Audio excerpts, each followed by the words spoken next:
You know those people who just walk into a room and seem to connect with everyone, like it's second nature? Well, today, we're going to pull back the curtain and unlock their secrets. We're diving into the brilliant work of Leil Lowndes to break down the most powerful techniques for becoming a master communicator. Let's get right into it. So you walk into a party or a meeting, and that little knot of anxiety just tightens in your stomach, right? We've all been there, feeling shy, maybe a little awkward, or just totally unsure of how to break the ice. But what if I told you that making a great first impression isn't some kind of magic? It's a science, and it's something anyone can learn. I want you to think for a second about what really drives success. Is it all about your technical skills, your expertise? Well, according to some incredible research from the Carnegie Institute, a whopping 85% of your professional success comes from your communication skills. Yeah, you heard that right. Not just what you know, but how well you connect with people. Mastering this stuff is what really, truly separates the best from the rest. So, where do we even begin? Well, it's not with some clever opening line or a perfectly rehearsed joke. Nope. It starts right here, inside your own head. Because every single great conversation is built on the foundation of the right mindset. Okay, here's the core idea, the big principle behind everything. Deep down, we are all wired with this fundamental need to feel liked and valued. But here's the crazy part. Our own anxiety about being liked makes us tense up. It makes us send out these weird, uncomfortable signals. And other people, they can easily misread that as, I don't like you, which just creates that super awkward vibe we all want to avoid. So what's the fix? It's this simple, but honestly, game-changing mental trick. The next time you meet someone new, just pretend for a second that you're greeting an old, dear friend. Instantly, your focus shifts away from your own nerves and onto making them feel welcome. Your body relaxes, your smile becomes real, and you just start radiating this natural warmth. All right, let's build on that. Now that we have the mindset down, let's talk about your silent signals.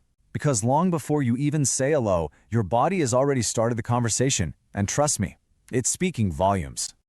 Just let that sink in for a second. More than 80% of a first impression is based entirely on these silent, nonverbal signals. What does that mean? It means your posture, your smile, your eye contact. That stuff is doing most of the heavy lifting for you. You know, we give out these quick, automatic smiles all day long. They can feel kind of impersonal, right? The delayed smile, on the other hand, feels specific, genuine, and exclusive. By just pausing for a beat before you let that big grin out, you send a powerful message. This smile, this is just for you.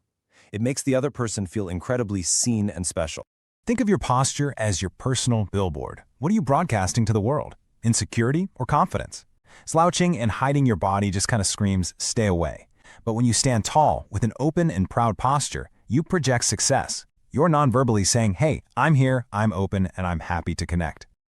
Okay, time for a quick self-check. I want you to think about what you do with your hands and your body when you get a little nervous.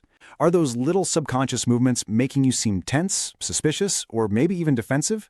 These fidgety little habits can totally sabotage an interaction before you've even said a single word. Let's run through a few of the big ones. Crossing your arms, that signals you're closed off. Touching your face, that can come across like you're hiding something. Tapping your feet just screams impatience. See? Each of these small movements sends a big and usually negative message. The goal is to just be open, relaxed, and still. Okay, so our body language is sending all the right signals. Now it's time to actually open our mouths and talk about what to say. And the good news is, with just a few key techniques, you can turn pretty much any interaction into a really memorable conversation. Oh, this is such a simple but brilliant switch. So what do? It can feel like a job interview, right? It puts people on the spot. But asking, how do you spend most of your time, is so much warmer. It's more personal, and it invites them to talk about their passions, their family, their hobbies, not just their job title. It opens up 1,000 more interesting doors. And when someone asks you, please don't just give them a boring one-word job title. You got to create what's called a nutshell resume. So instead of just saying, I'm a software engineer, you could say something like, I help build the apps that people love to use every day. Frame your life like it's an interesting story, not just a job description.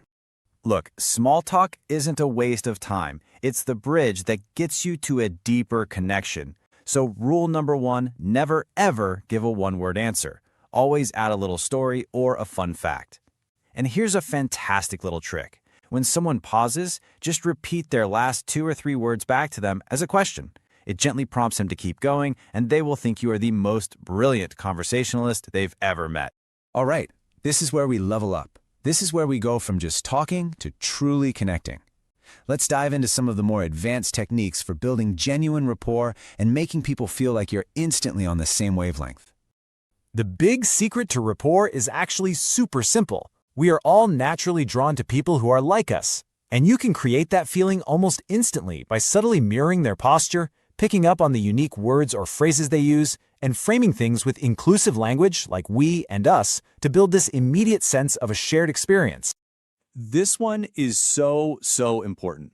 Instead of just mumbling, uh-huh, or yeah, to show you're listening, use a full sentence empathizer.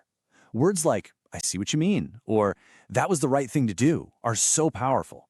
It validates what they're saying and proves you're not just hearing the words, you're actually understanding them. It makes people feel deeply connected to you. And finally, one of the absolute fastest ways to build a real friendship is to create a shared memory. Just think about it. If something funny happens when you're talking to someone, referencing it again just a few minutes later creates an instant inside joke. That tiny, shared moment can make it feel like you've known each other for years, not just a few minutes. It's like a friendship accelerator. So remember, being a great connector isn't magic. It's a skill, and like any skill, you can learn it. From a delayed smile to a better question, you have the tools now. So the only real question left is this. In your very next conversation, maybe even the one you have an hour from now, what's the one thing you're going to try to do differently?